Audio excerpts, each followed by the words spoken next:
हरिओम. आज सोमवार 2 सप्टेंबर 2024, श्रावण 1946, शके 1946. आज पिठोरी अमावस्या. सद्गुरू ब्रह्मचैतन्य कुंडलेकर महाराज आज आपल्याला सांगणार आहेत, नामात राहणं म्हणजेच मरणातीत होणं. ऐकूया विचार. मुलगा आजारी पडला तर तो माणूस देवाला नमस्कार करून त्याला जगवायचा प्रयत्न करू लागतो. जगला तर देवाला अर्पण करीन म्हणतो. अर्पण करणार म्हणजे आपलेपणा सोडणार. मग तो आज मरण पावला तरी कुठे बिघडलं.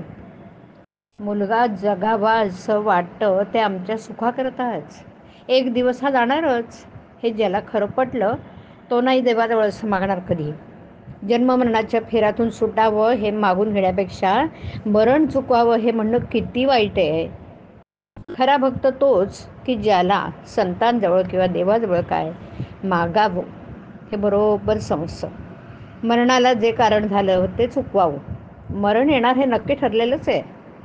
मग ते चांगलं यावं असं नाही का वाटू. ज्यानंतर पुन्हा जन्म नाही ते चांगलं मरण. जो मरतो त्याचा आपण शोक करतो. देव आज लोपला असं म्हणतो ते आपल्या स्वार्थापोटीच. स्वतःला विसरणं, मी कोण हे न जाणणं हे मेल्याप्रमाणेच आहे. मग याकरता आलेली संधी वाया जाऊ देऊ नये.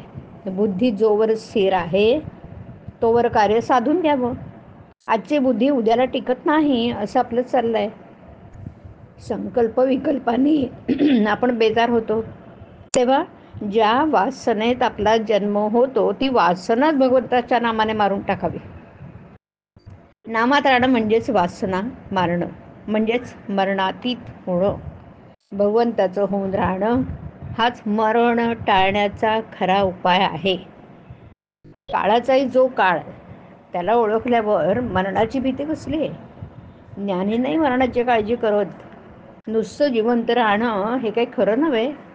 जगणं हे काहीतरी हेतूसाठी ध्येयासाठी असावं. जगून भगवंताच्या अनुसंधानात राहावं. भाग्याचा दिवस तोच की ज्या दिवशी नामस्मरणामध्ये देहाचा अंत झाला. वास्तविक आम्ही दररोज जगतो आणि मरतो. एकदा निजला आणि पुन्हा जागा नाही झाला की ते मरणच ना. झोप हे एक प्रकारचं मरणच आहे. एवढ्याकरता झोपी जाताना नामस्मरण करीत करीत झोपू जागलं म्हणजे उठताना नामस्मरणातच जाग येईल. पण झोपेच्या वेळी नाम येण्यासाठी त्याच्या अगोदर अभ्यास करणं जरुरीचं आहे. जागृतीत अभ्यास केला नाही तर झोपेच्या वेळी दुसरेच विचार येतील. नामस्मरण बाजूलाच राहील आणि मग भलत्याच विचारात पटकन झोप लागून जाईल. सदोदित नामस्मरण केलं नाही तर ते अंतकळे कसं येईल बरं. अभ्यास अगोदर केला नाही तर परीक्षेच्या वेळी तो कसा येईल. तेव्हा नामस्मरणाच्या अभ्यासाला आजपासूनच सुरुवात करूया.